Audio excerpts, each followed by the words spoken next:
go. What is going on, Haunt Nation? I am Ant. Who are I'm you? supposed to introduce myself. Yes, you are. Who are you? Oh, okay. I am Tori. All right, yeah, this is T, Tori, but not the T that you were Right. looking for, right? Because T can't be with us, T's at work. But T did go to the haunt, so I did shoot him over a message asking for his number review, and he has not gotten back to me. So, if that comes over, I will let you know. Otherwise, maybe I'll just throw it down in the comments, and that's how that'll go.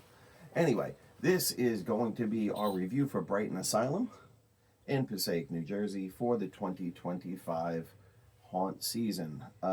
Brighton is an indoor haunt.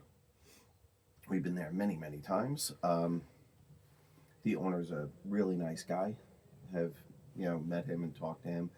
They also have escape rooms on site that you can do before or after the haunt if you book them. The haunt is, according to them, there are 3 haunts, right? There are 2 in the main floor and then a 3rd upstairs. I consider the main floor really just one haunt, although there is a break technically where you queue up and have to wait to get into the asylum proper. But they say 3, so I'm going to go with 3. Who am I to, right? I'm going to call it 2. Okay, you can do that. They call it 3. Anyhow, on site they also have free parking. Apparently they're doing parking, overflow parking, a bit away, but there is a bus, because that's how T got stuck with parking. Then we had to wait about a half hour for him to get there, because he's like, I'm fucking here, they won't let me park. So know that there is overflow parking in the school bus to bring people back to the haunt, and then I guess back to the parking lot afterwards. Anyhow, tickets are, I believe they have a ticket booth there. They do accept credit cards. I bought my tickets online. They're a little over $50 a piece. There is a fast pass option if you would like that. I believe the doors open at 7:30 all the time. Some haunts have varying times. They do have timed entry, and they do sell out, because I'm looking right now, and you just cannot buy tickets for tonight at their open time, because tickets are sold out. So they do sell out. So take that into consideration when you're buying tickets, and when you want to go, probably better off buying them ahead of time and not day of, right? All right, so on site they also they had a couple food trucks. They had a donut gelato truck. They sold donuts? Yeah, it was donuts and gelato. I Oh, I'm sold sorry, you ice didn't know? cream. Yeah. No, it was ice cream. It was. That's why it was called Dolato or something, like donut Dolato. Okay. And then there was a pizza truck there as well. All right, they have plenty of things that you can take pictures with around, and they are free. They have an exhibit that I've been to a couple years ago, but didn't get this time because we had 2 haunts to do on the night, where you can go through and see costumes from, I believe they're actual costumes from, horror films and horror genre stuff, which is, it's kind of cool if you like that thing, especially if you're doing one haunt, right? If you're only going to do one haunt, why not do the whole thing? They have games. I did not see Axe Throwing, but I think they have Axe Throwing, but I did not see it. That seems to be a big thing anyway at a lot of haunts, the Axe Throwing. Didn't they also sell drinks, like non-alcoholic drinks? There absolutely was a booth with non-alcoholic. It was like smoky drinks, right? But non-alcoholic smoky drinks. What the fuck is? He's like dressed up like a candy corn. Aw. Oh, what the hell is that dog wearing? There's a dog with a very odd sweater on. It looks like a candy corn. Anyhow, yeah, I saw the booth, but I didn't see them open. There's also a DJ booth with music going on outside, so you can They enjoy didn't it. have an actual DJ though, did they? I don't think they did, no. But why pay for someone when you can just hit play on the iPad, right? I mean, unless you got a rave going on. Anyway, So, yeah, all that. Plenty of line creepers, right? We saw Frankie. We saw the guy with the chainsaw. Frankie is always there. Frankie's fantastic. I love Was him. the guy with the chainsaw? Did he walk around? I thought he just stood at the end. He to scare did. people. He did because that's what his job was, but he did come out and harass people every once in a while as well. Okay. But yes, they always have line creepers and they're always willing to take photos with you, which is always great, The right? girl with the lights walked around at the The end. girl with the light, she had like a chandelier almost like around her head. Right? Really, really like cool costuming. So while we're on costuming, let's get to it, yeah? Costuming in the haunt, I think, is always fantastic and it's always appropriate. Yeah. So it's a mix of, you know, teeth, contacts, prosthetics, some prosthetics, some actual costume pieces, makeup, a lot of makeup, uh, a couple masks here and there, but nothing that really looked cheap or Spirit Halloween. Right? They, you know, either they were good quality masks or they were in a place where the darkness obscured it enough that it didn't look like a shitty Halloween mask. Yeah? Yeah. You know, you can speak more than like a yeah or no. I know. All right, great. So you start out going, you go in, during, well, let's go back a little bit. So parking is free. If I didn't say that, yeah, I know it's a little scattered sometimes, but this is the way it goes. Parking is free if I didn't say that. You line up according to your time. You get in. They put you in a queue. They had 4 or 5 queues set up, and I think they were putting. We had a group of about 7. I think we had a group I of thought 7. It was 8. It was 8 on the second haunt. It was 7 on the first one. The other person just showed up on the second haunt. So we had a group of 7. So we got our own queue. But it looked that they were queuing up people in groups of roughly 8, right? Roughly 6 to 8. I don't think I saw any less than 6. Queue you up. When it's your time, you go in. Now, we'll start with lead time. Their lead time was a little bit disappointing this year. It was only about 30 seconds of lead time to get into Brighton. And unfortunately for us, you start out in the train station and then you go, yeah, onto a train. I'm going to leave it at that. It's just very, very cool. I'm not going to try to ruin anything for you. However, when we got onto the train, the group in front of us was still on the train. They were? Yes, they were. They were still on the train. We were behind probably the slowest moving group I've ever been. I mean, literally went 5 feet, screamed, got frightened, screamed, and stood there for 30 seconds. It was to the point that we were just standing there behind them waiting. Now, I would like more lead time to get in between groups in the haunt. I don't see why there wasn't. We were there at open. We were there at 7:30. We were there at open. I can understand maybe shortening the lead time as the night progresses because you're getting busy and you want to move people through because your actors want to go home, right? But that early in the night, I think you should have a longer lead time. My personal opinion. I also think you should have smaller groups, split the groups up into 4. We've discussed this millions of times on this channel. But I don't run these haunts, so in my opinion doesn't matter. It's just my opinion, right? What's your opinion? I liked it. Well, I went on a lead time. Oh, yeah. And group size, generally speaking. I don't think you and I have ever discussed that. You were in the front in the I beginning, was. right? Uh-huh. So I got to see these women at every turn. And then stop and stand there and wait, which our group just kept stopping.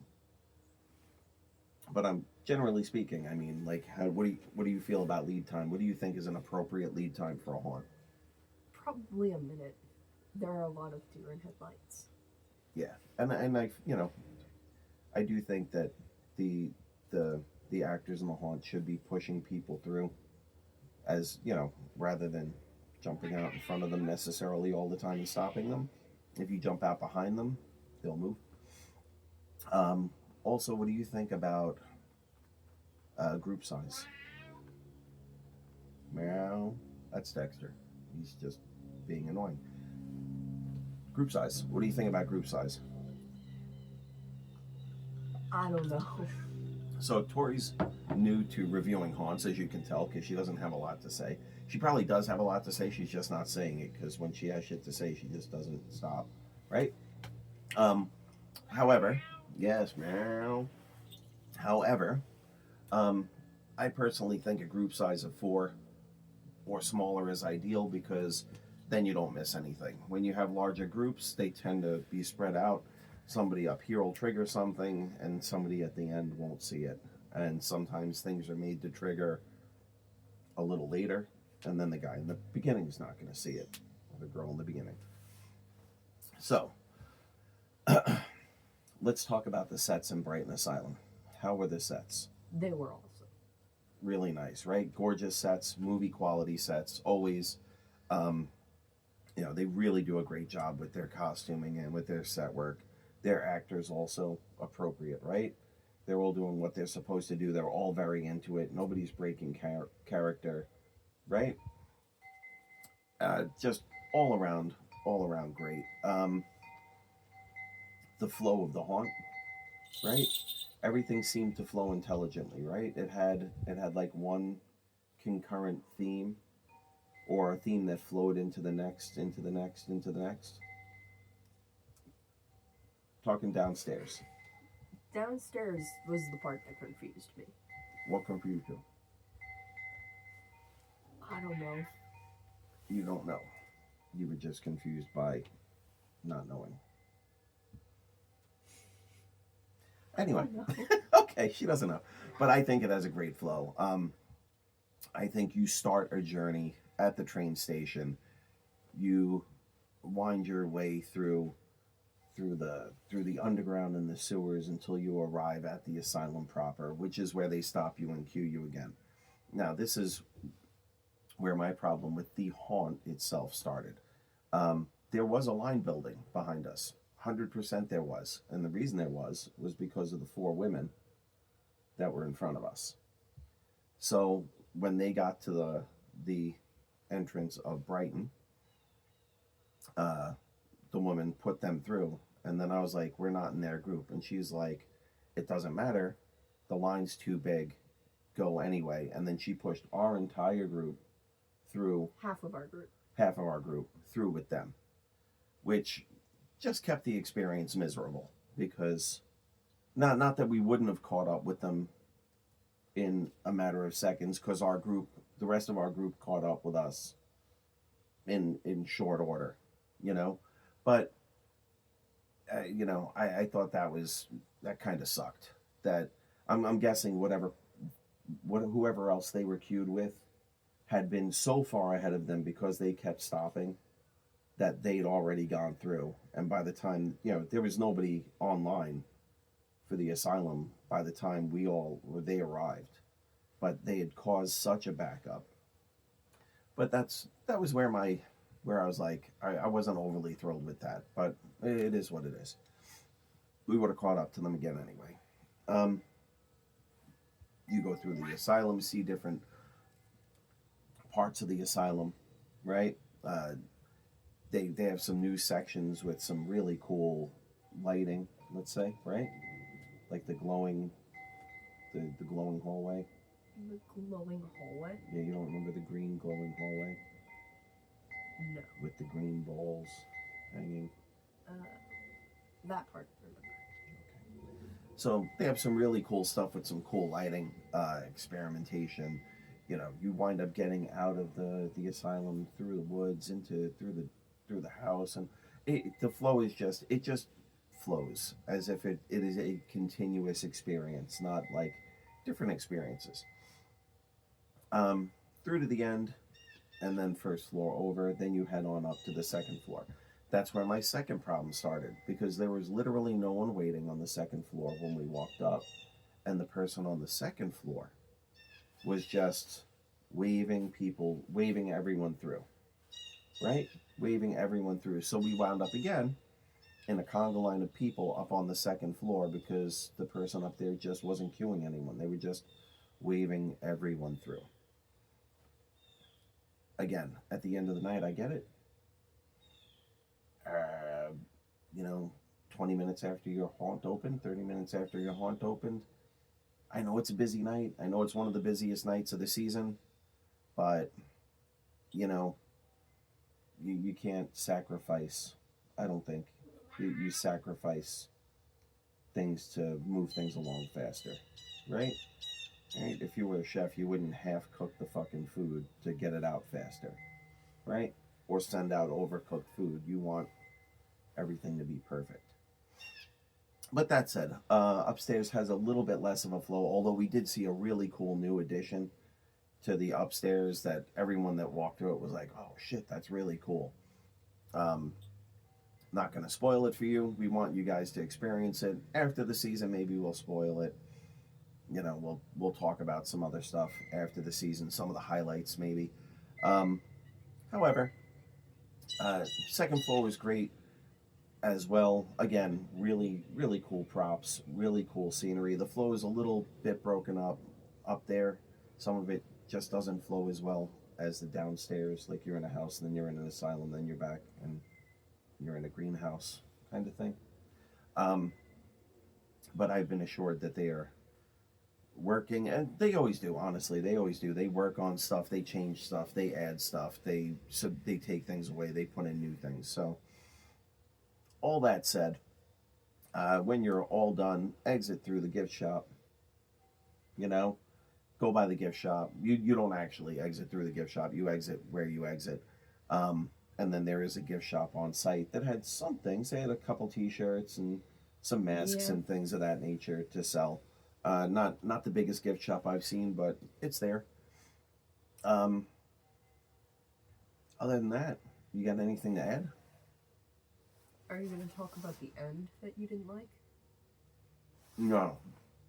And the reason the end of the first floor is the same end of the first floor that was there last year. I don't want to talk about it because I don't want to ruin it for the people. This is why we don't do videos. We don't do walkthrough videos. I know other channels do videos and they do walkthroughs and they do partial, or some of them do complete walkthroughs. And I know people, they'll get a lot more viewers because of it. But I don't like doing that because, I mean, and I know some of the owners don't, I've spoken to them, some of the owners don't mind, and a lot of them are allowing it nowadays because it's good publicity. But for me, you know, I mean, I guess if I didn't get to go to the haunt and I wanted to see what it was about, maybe I'd watch it. I've done it for Halloween Horror Nights, but I've done it for Halloween Horror Nights just because it's outrageously expensive. They give you very limited time. You have to buy a ticket for just that event. So not even like the regular park admission. Once 5 or 6 o'clock comes along, you're like, you can fuck off. You're not going into Halloween Horror Nights. You have to buy a separate ticket for that. And it looks as though if you don't get a VIP ticket, like front of the line pass, there is no way you're making all of their houses in one night. And you still conga line your way through every house. So, on the fence. I would have liked to have gone this year. They did have a Terrifier house, which I would have liked to have seen. However, so at the end of it, all is said and done. Brighton Asylum for the 2025 season. What do you think, number score, you would give Brighton Asylum? I would say like an 8.5. All right. That is a very, very solid score. I think I gave Brighton last year either a 9 or a 9.5 because their flow was almost perfect, especially on the first floor. It remains great. It remains almost perfect again. However, I did experience certain problems that were the haunt's fault. Like I said, the women in front of me, not the haunt's fault. Pushing us all through and not queuing people separately, that is a problem. And it didn't only happen on the first floor, but it also happened on the second floor, where we were just all pushed through. For me, that's going to lose Brighton a point. Brighton's going to get an 8.0. Still a fantastic score by any means. Definitely a haunt worth going to. Definitely a haunt worth checking out. I mean, it's one of the best in the area. You know, so I guess I think that's it. You have anything else to add? Anything to add other than a yes or a no, or something? No, just a Nope. head shake. That's it. All right. So this is going to be our review, Haunt Nation's review, for Brighton Asylum for the 2025 season. It's going to be an 8.5 from Tori, an 8.0 from me, and I would imagine a similar score from TW. Anyway, until the next one, see ya.